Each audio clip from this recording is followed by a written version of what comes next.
Hey guys, it's Kevin in my review for Licorice Pizza. In this film, we do center on two characters. We have Gary Valentine, who is this child star of sorts, but he also is starting to partake in some entrepreneuring and things like that, and he eventually comes across the character of Alana Kane, who is a photographer at his high school, immediately is smitten with her, wants to take her out on a date despite a very noticeably large age gap between the two of them, and the rest of the film is basically seeing these two getting to understand each other, getting to really know each other and hopefully change each other for the better, as well as the various escapades these two characters go on along the way. So Licorice Pizza, I was obviously hyped for this film. I mean, look, the amount of praise this film has gotten, especially coming out of, all the film festivals and things like that. I can't remember which ones this one played at, but, everyone has just been praising this film like crazy. People are saying that this is the film. If there's any film that's going to beat Belfast in Best Picture, it's going to be this one. So that alone had me excited, but also just the fact we have another Paul Thomas Anderson film coming out. I mean, I don't think it's unpopular to say he's, one of, if not the best director working today. He is someone that just puts so much effort, and I think one of the last great, filmmakers alive, pretty much. And I think he is someone that really just has such great attention to detail, always has such great characters and such interesting concepts. And Licorice Pizza seemed like it was going to be the complete opposite of his previous works, which I really did love. It's kind of like a throwback to things like Boogie Nights and things like that, a lot more lighthearted, and I was very excited to see what he was going to do with this film. And I have to say, even going into this film, being excited for it, Licorice Pizza still found a way to surpass my expectations. There are a lot of adjectives you can use to describe this film, but I think what I'd really come down to is joyful. This is such a joyful and delightful experience that is both a love letter to the 70s, but also just a great love letter to just the idea of youth in general, and is easily one of the best films of the entire year. That very much was just such a delight throughout. But we are just getting to right now, starting off with the cast here. Which I gotta say, that's really the thing that impresses me the most, because I really do respect Paul Thomas Anderson as director for taking a chance on mostly unknown actors. I mean, the two actors that headline this film, these are not people that are known for their acting, and both of them are absolutely extraordinary here. Let's first talk about Cooper Hoffman, who, yes, obviously he is the child of Philip Seymour Hoffman, and I will say right now, the talent has very much rubbed off. This is one of those cases of nepotism that very much does succeed in the end, and I really love what he brought to the table. I mean, he is just such a commanding presence in this film. He's someone that you are immediately drawn to. He's very charismatic. He's such a showman in that way, and you just can't help but take your eyes off him as an actor. I think he has such a bright future ahead of him. He has such a great screen presence. He's so likable in this role, and I really liked what he ended up doing here, but he also is just so funny to watch. There's so many moments that had me dying of laughter with him, and I really liked what he ended up doing in this movie. I think Gary is someone that a lot of us can relate to. We've all been this sort of like naive teenager that is, trying to act a lot older than we really are, trying to act a lot more confident than we really are, and I think that's something that Hoffman just understood really well when it comes to this character and the relatability of him. So I really loved what he ended up doing here. But Alana Haim really runs away with this entire movie, which, oh my god, the fact that she is a newcomer in this film is just insane to me. I mean, the performance that she gives in this movie is the kind of performance that, some experienced actors can't really give. I mean, every single emotion that this character is going through, whether it just be a simple facial expression, you understand the entire movie how she is supposed to feel. It is very easy for us to discern, what she's really feeling in that given moment, and she is just absolutely mesmerizing in this film. Look, Cooper Hoffman, like I said, he has such a screen presence, but this is someone that just gives such a dynamic performance in that way, and I really loved what she ended up doing here.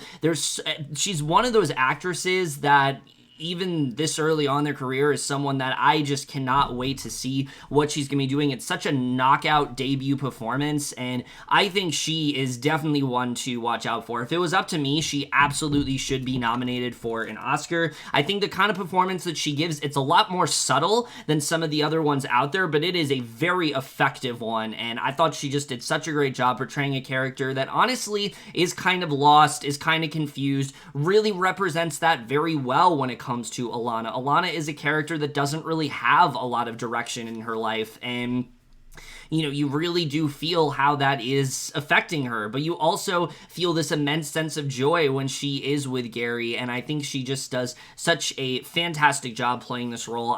But Alana's also very conflicted as a character, and that's something that Haim also did a really great job with here, really playing into that skepticism where it's like, I should be into this, but I'm not, and you can see that she's sort of conflicted in the film, and I thought that's something that, again, she just did a really strong job with here. It's such a visually emotional performance in terms of visuals. I think that she did a really great job with that. It's such an amazing debut here. There's one scene with her especially where she's kind of in the middle of this conversation and she's not saying any words, but just looking at her face, you can tell every single second of what she's feeling, her really soaking in all the details of this conversation. It was just such masterful acting. It was so impressive to watch for a debut, and I just can't believe a performance like this really does exist. It's the kind of debut we only get every so often, and I have no doubt that she has a real bright future ahead of her, and I would very much be behind an Oscar nomination for sure. I think Cooper Hoffman would be cool, but Alana Haim is the one that I really want to see get some love here, because I think she gives, bar none, one of the best performances of the entire year.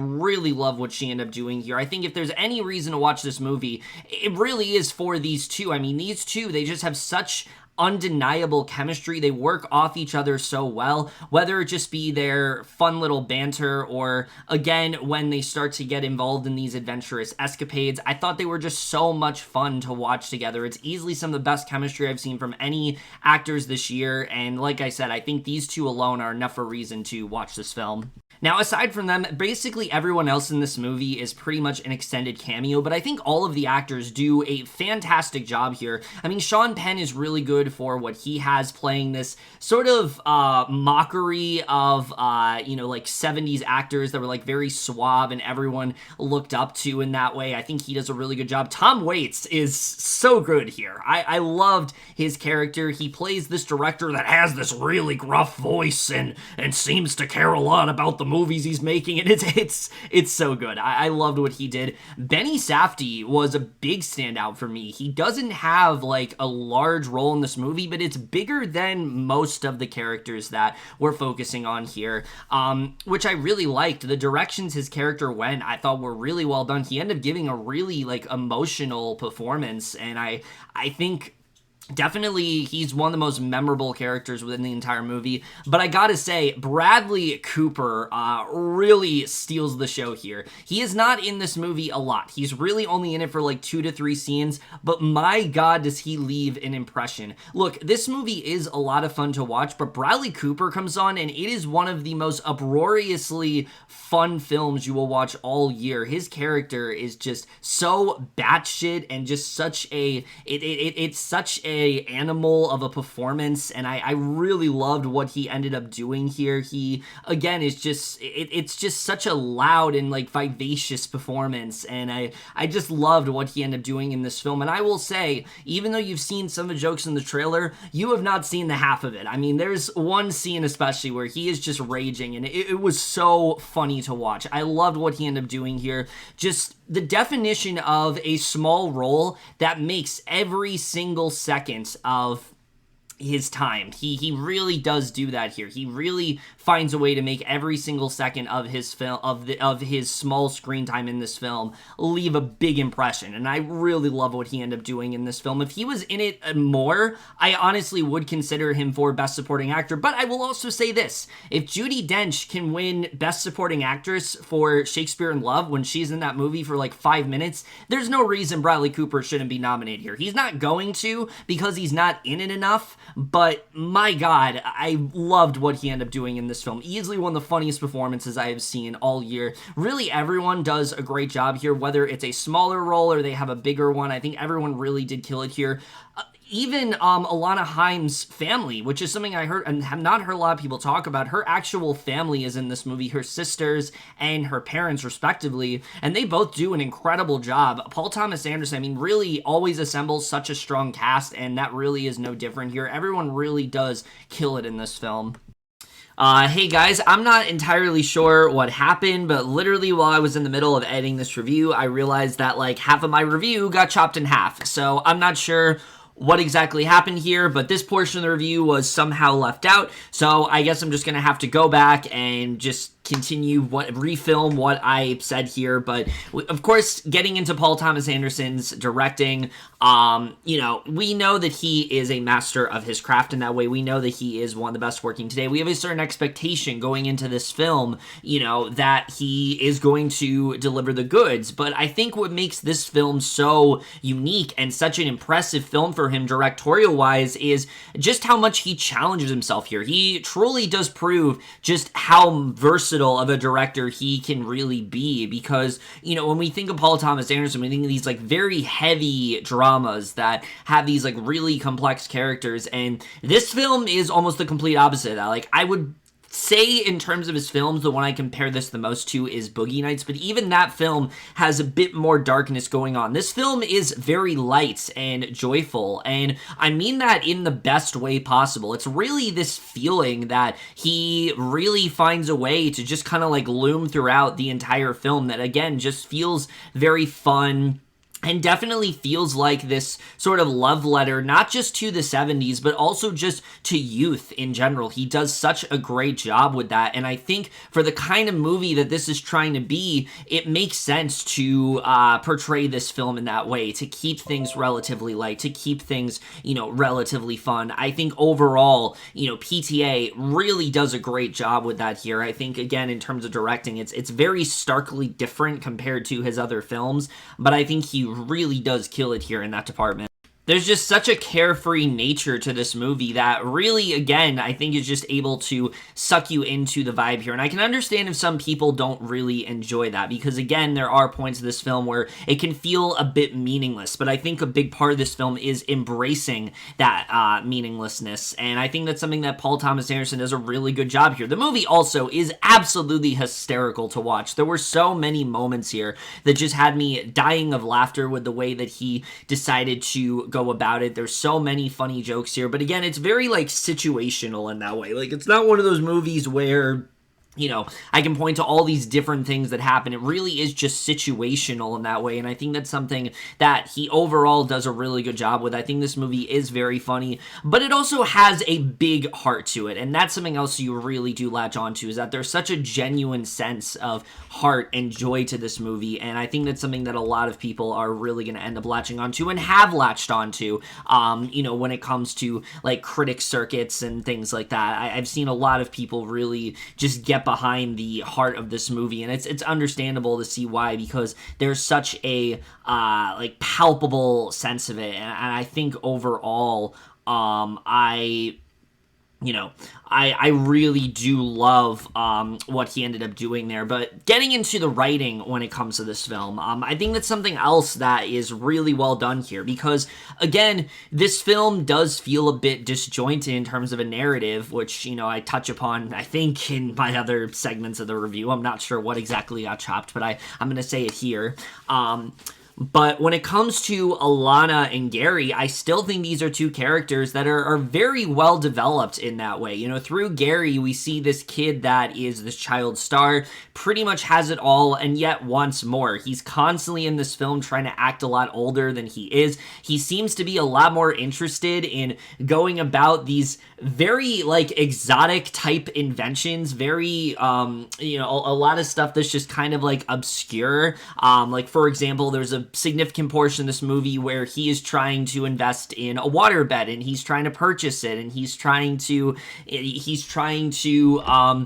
get other people to buy said waterbed. Or there's a part of this movie where he wants to, develop an entire ass arcade. So, like, these are things that he is very much attached to in that way. And I think with Gary, we really can relate to him because we've all kind of been that naive 15-year-old where we think we can just conquer the world. We think the entire world revolves around us. And I can understand if some people don't like that character because of the fact that he is someone that is kind of selfish. But I mean, when we're that age, like, I feel like that's pretty normal, and that's exactly what Gary is going through in this movie. He can be very selfish. He can oftentimes feel like the world does revolve around him. He very often is kind of just like in his own conflicts, and you can see also just wants to continue being a kid. He doesn't want to have to face adulthood, and I think that's what really draws the character of Alana towards him, someone who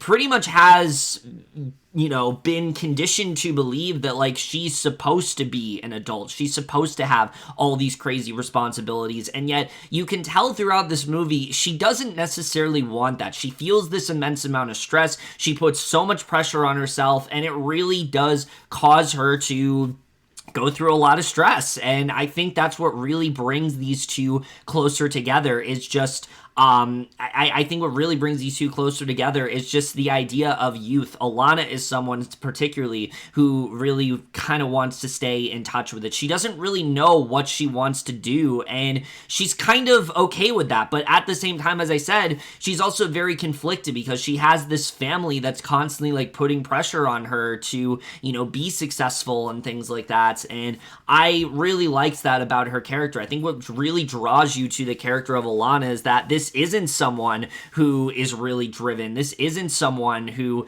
has all of these goals within her life. She doesn't really know what she wants to do. She has some idea, but she isn't entirely sure, where she wants to go in life. And I can kind of relate to that because, I'm someone that has an idea of the industry I want to work in, but I don't really know what field I want to do. I don't really know what I want to do to achieve it. And that's kind of where Alana is in this movie. And I think that's really interesting when it comes to this character. But again, Alana still has this, like, fierceness and confidence to her, and that really latches you onto her overall. So again, I think the film still does a really good job of building these two characters, and even the smaller characters in this film when it comes to, like Bradley Cooper's character and people like Benny Safdie and things like that. They perfectly contrast, what Alana and Gary don't want to become. They are these very cynical, very self-involved adults that just haven't become the best versions of themselves. They're frequently very bitter. They're not very,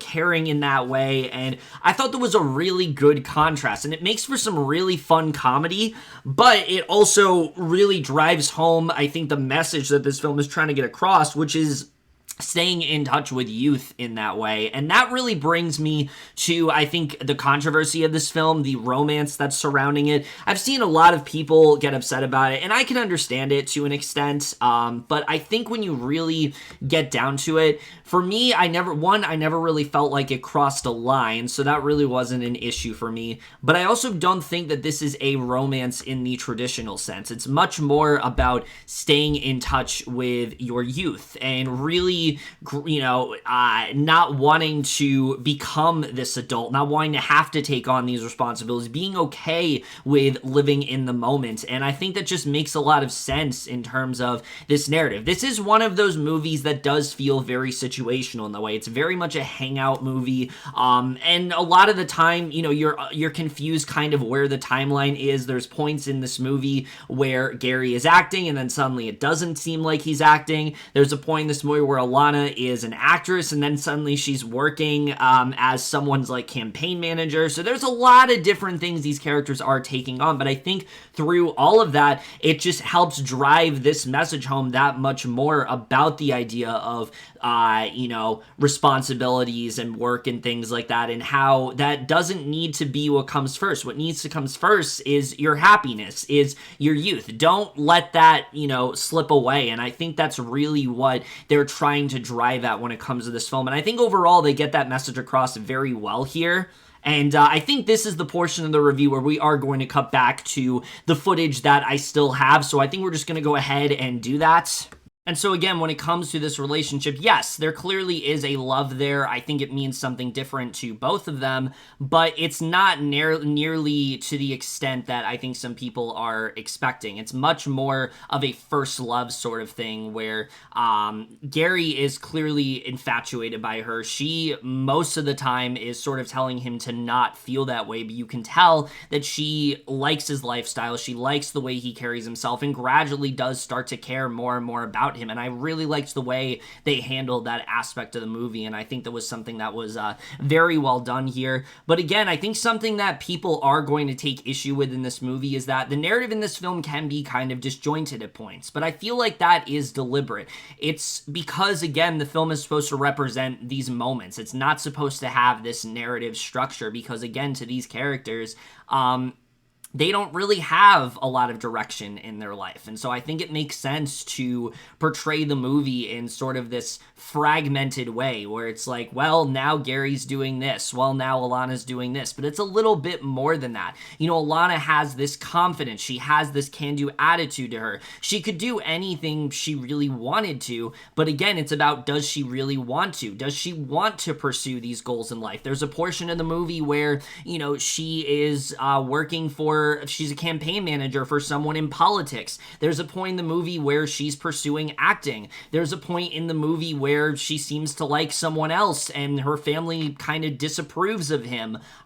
There's so many things that Alana gets herself involved in, and yet it seems like she is at her happiest when she is with Gary selling waterbeds or, you know, just fucking around. Like, she doesn't really have much drive in her life in that way. And again, the movie is saying that it's okay to be that way. And I liked that. I liked that overall, you know, this film is having this message about aimlessness. It's having this message about just living in the moment. And I think that's something that is really well done. It's like, you know, the rest of the world will take care to itself. You know, everyone's so focused on the stresses of the world, we kind of forget how to be youthful. We kind of forget that, like, childlike energy, and this film's kind of telling you, like, it is okay to still have that, and I really did enjoy that overall. And like I said, this movie is very funny. There are a lot of moments here that very much did make me laugh, a lot of which do come from just the zaniness that these characters find themselves in. These situations that they're in are just completely ridiculous, and I think were really well done. But the screenplay, the dialogue itself is just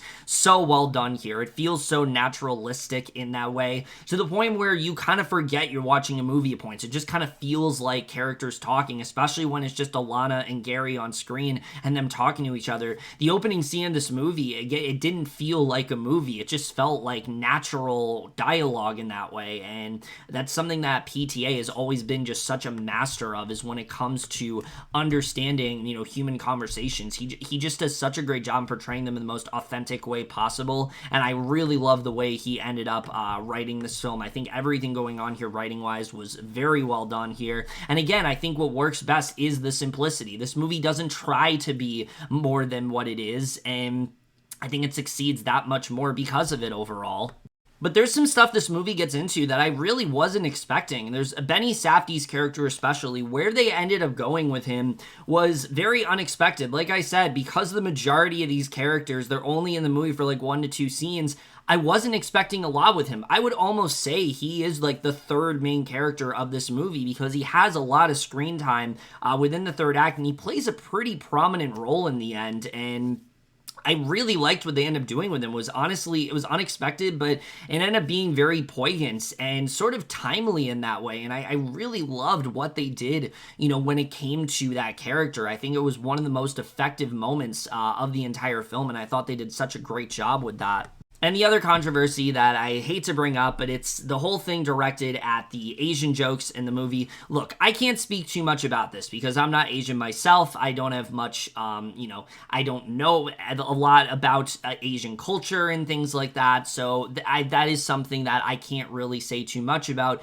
all I can say is that I do think the way it's implemented in the movie makes sense with the character it's directed at. It's clearly supposed to be a mockery of the character, saying these tone-deaf things and us kind of laughing at him at his expense, pretty much. We're not really laughing at the joke itself. So I think that that's something that is being that some people are getting a little bit confused about, is that we're not supposed to be laughing at the racist joke. We're laughing at the fact that this guy thinks it's okay for him to say that. And I thought that worked very well. And again, it represented that more like cynical and sort of just jaded, that sort of cynical and like self-absorbed viewpoint of these characters, that they're just so fixated on their success that they feel almost untouchable in that way. Like they can get away with anything. And I thought that was very well handled here.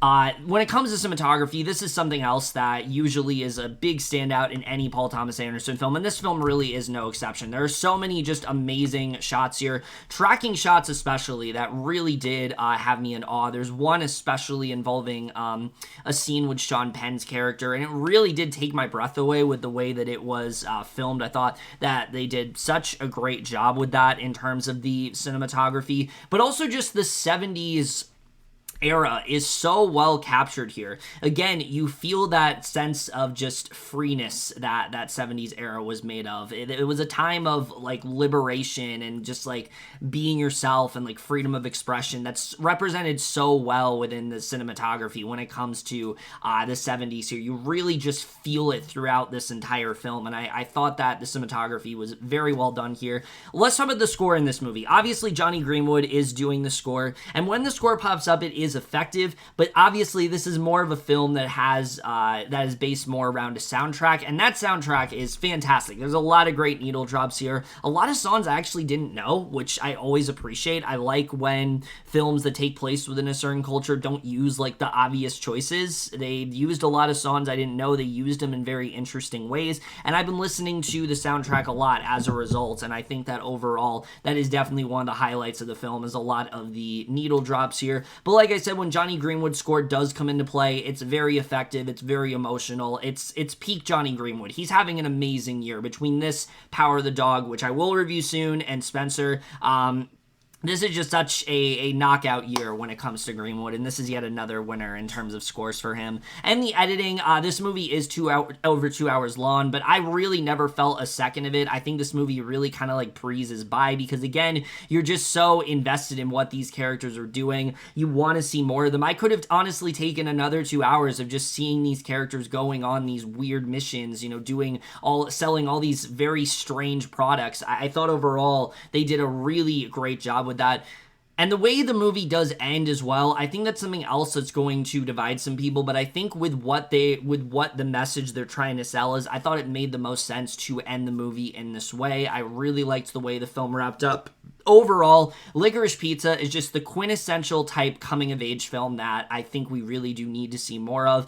Yes, it is kind of plotless. Yes, it doesn't have a ton going on in terms of story, but it's a film about aimlessness. It's a film about celebrating the mundane, and I think that's something that it does a really great job with. It's got two amazing performances at the helm from both Cooper Hoffman and especially Alana Haim, both of whom I think make big enough impressions to where I think they definitely are going to be big household names moving forward. This is definitely not the last we're going to see of either of them. Hopefully some Oscar attention comes their way as well. Bradley Cooper giving such a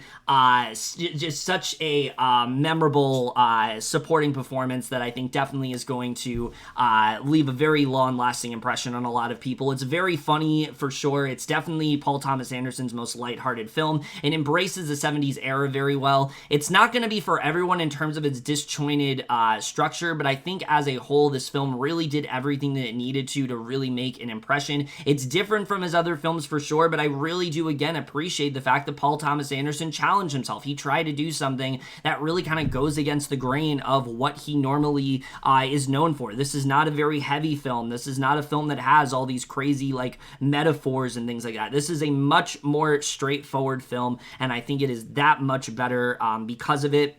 I think this film does have a lot of interesting things to say about goals and about agency and things like that. I think this film does a lot of great stuff with that, but I think as a whole, this is just such an atmospheric and nostalgic romp that is easily one of the funniest films, but also just one of the most poignant films the entire year. I had a huge smile on my face the entire time. It's easily one of the most enjoyable films you will watch for sure. And it's the kind of filmmaking that really does remind you, like, why cinema is so powerful, the types of things that it can do. I think this film still does an amazing job with that. There's so much amazing talent on display. There's so many amazing shots on display. Licorice Pizza really does have it all in terms of the ingredients to make such a effective coming-of-age film, which I do think is going to end up being one of the best of its kind. And it deserves pretty much all of the praise I think that it really has received. It is without a doubt one of the best films of the entire year. It's another knockout hit from PTA overall. And of course, Licorice Pizza does get an A+.